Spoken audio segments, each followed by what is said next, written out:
महादेव, श्री शिवाय नमस्तुभ्यम। महाशिवरात्रि 1 तारीख को है और इस दिन शिवलिंग की पूजा करने का अत्यधिक महत्व है, बहुत पुण्य मिलता है। महाशिवरात्रि के दिन पार्थिव लिंग की पूजा भगवान शिव के संपूर्ण अभिष्टों को देने वाली है, यानी कि सभी मनोकामनाओं को पूर्ण करने वाली है। महाशिवरात्रि के दिन पार्थिव लिंग घर में बना करके पूजा की जाए तो शिव के 8 नामों के साथ पार्थिव पूजा श्रेष्ठ मानी गई है। महापुराण के अंतर्गत वर्णित पार्थिव शिवलिंग की पूजा के 2 से 3 विधियां बताई गई है। उनमें से सबसे सर्वश्रेष्ठ और सबसे छोटी, यानी कि हर व्यक्ति अपने घर के अंदर कर सकता है। 8 मंत्र शिव महापुराण के अंतर्गत दिए गए हैं, जो शिव भगवान के ही नाम हैं। उन 8 मंत्रों का नाम लेते हुए अगर पार्थिव शिवलिंग का पूजन शिवरात्रि के दिन कर लिया जाता है, हर एक मनोरथ पूर्ण हो जाता है, पूजा पूरी तरह से सफल हो जाती है। आइए जानते हैं वह कौन से मंत्र है और पूरी पूजा विधि पार्थिव शिवलिंग कैसे बनाया जाता है, पूरी विधि विधान के साथ आपको बताया जा रहा है। पूरा वीडियो आप जरूर देखना। आपको लेना है एक बेलपत्री को उस पात्र के ऊपर आपको सीधा रखना है, जिसमें आपको शिवलिंग बनाना है उस पर आपको उस पात्र पर सीधा रखना है। लेंगे हम मिट्टी, जिससे शिवलिंग बनाना है वह मिट्टी तैयार करेंगे, और लेंगे घी। महापुराण के अंतर्गत वर्णित है पार्थिव शिवलिंग हमेशा वर्ण के हिसाब से बनाया जाता है। कौन सी मिट्टी का किसको बनाना चाहिए। ब्राह्मण श्वेत मिट्टी, सफ़ेद मिट्टी का शिवलिंग बनाए, क्षत्रिय लाल मिट्टी का शिवलिंग बनाए, वैश्य पीली मिट्टी का शिवलिंग बनाए तथा शूद्र काली मिट्टी का शिवलिंग बनाए। ऐसा विधान शिव महापुराण के अंतर्गत वर्णित है। उसी के अनुरूप मिट्टी लेनी चाहिए। पीली मिट्टी नहीं है तो आप चंदन मिला सकते हो। इसी तरह से अगर आपके पास अपने आसपास एरिया में मिट्टी नहीं है आपके वर्ण के हिसाब से, तो आप किसी भी मिट्टी का बना सकते हो, वो आपको छूटे। महापुराण में ऐसा विधान है, जहाँ मिट्टी नहीं मिलती है वहाँ किसी भी मिट्टी का बना सकते हैं। बेलपत्री को सीधा रखेंगे। जिस पात्र पे हम शिवलिंग का निर्माण कर रहे हैं उस पे हम बेलपत्री को सीधा रखेंगे। डंडी का मुख अपनी तरफ होना चाहिए। जिधर डंडी होगी उधर ही जलाधारी बनेगी, इस बात का विशेष ध्यान रखें। पूरा मिट्टी का एक साथ हम एक बड़ा गोला बना देंगे, उसको पूरा एक साथ ही हमको रखना है उस बेलपत्री के ऊपर। इसी में हमको याद रखना है जलाधारी भी बनेगी और शिवलिंग का निर्माण भी इसी से होगा। ये पूरा एक साथ रखने के बाद हम सबसे पहले बनाएंगे जलाधारी, फिर हम शिवलिंग का निर्माण करेंगे। मिट्टी और चाहिए तो बाद में और लगा सकते हैं, पर एक साथ इस तरह से रखने के बाद बहुत ही मन से हम शिवलिंग का निर्माण करेंगे। शिवलिंग निर्माण में कौन से मंत्र होने चाहिए अंत में मैं आपको बताऊंगी। आप इस तरह से बड़े भाव से शिवलिंग का निर्माण करिए। जो मिट्टी हम लेकर के आए हैं उस मिट्टी को लाते से ही पहले आप गंगा जल से छींटे जरूर लगा दीजिए, उसके बाद उस मिट्टी से शिवलिंग का निर्माण किया जा सकता है। तो गंगा जल की छींटे लगाना बहुत ही ज़रूरी हो जाता है मिट्टी पे।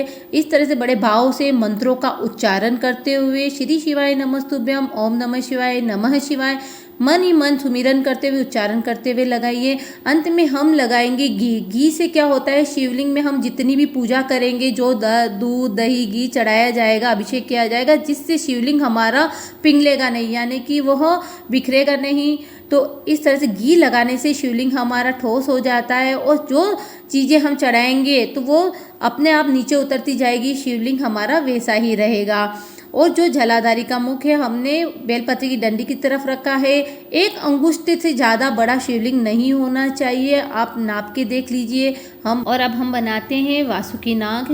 तो बड़े भाव से श्रद्धा से आप शिवलिंग बनाइए। आइए पूरा आपको मंत्रों के साथ बताते हैं कि मिट्टी को लाने से लेकर विसर्जन तक हमें कौन से मंत्रों का उच्चारण करना चाहिए। जिधर बेलपत्री की डंडी थी उधर ही हमने जलाधारी रखी है, इस चीज़ का विशेष ध्यान रखिएगा। और शिवलिंग का जब हम पूजन करते हैं तो हमें उत्तरामुख होना चाहिए, यानी कि उत्तर दिशा की तरफ हमारा मुख होना चाहिए। और जो शिवलिंग की जलाधारी है वह भी उत्तर दिशा की तरफ होनी चाहिए, यानी कि हमें शिवलिंग के पीछे की ओर बैठना पड़ता है शिवलिंग की पूजा करते समय, क्योंकि उत्तर की तरफ हमारा मुख होना चाहिए, उत्तर की तरफ ही यह जलाधारी होनी चाहिए।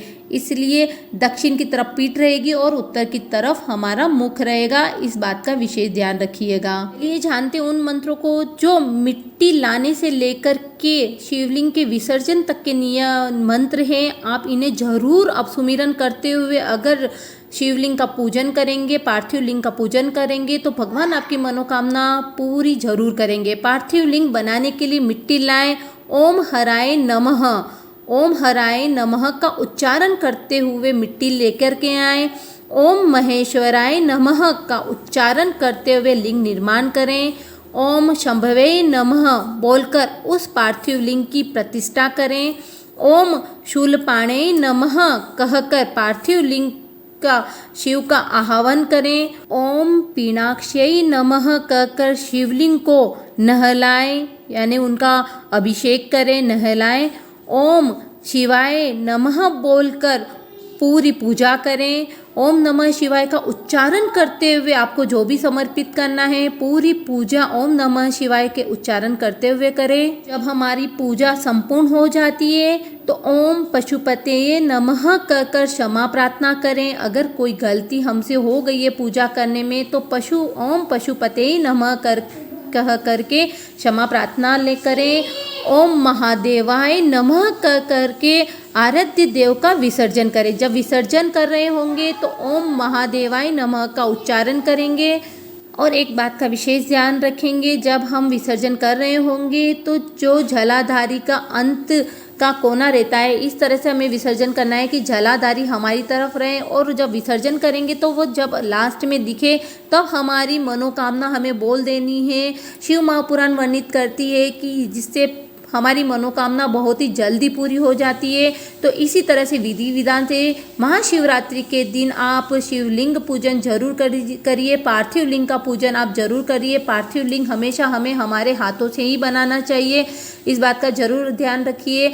आपने अभी तक अपने चैनल को सब्सक्राइब नहीं किया है तो प्लीज़ चैनल को सब्सक्राइब जरूर कर दीजिए। हर हर महादेव। में ये भाव आ रहा होगा मैंने बड़ा बेलपत्री क्यों हटाया। बड़ा बेलपत्री इसलिए हटाया क्योंकि मेरा जहाँ शिवलिंग जिसमें मुझे बनाना है वो छोटा है, और जब शिवलिंग का निर्माण होता है तो उसके बाद बेलपत्री बाहर दिखना नहीं चाहिए, इसलिए छोटा बेलपत्री रख दिया था। तो आप भी इस चीज़ का बिल्कुल ध्यान रखिएगा। जो मंत्र दिए गए वो मंत्र का आप स्क्रीनशॉट ले लीजिए तथा इन मंत्रों को याद कर लीजिए। पूजा करते समय इन मंत्रों का उच्चारण आप जरूर करिएगा। ये 8 ही मंत्र दिए गए हैं जिसमें लाइन बना रखी है, आप इन मंत्रों को बोलते हुए पूजा करिएगा।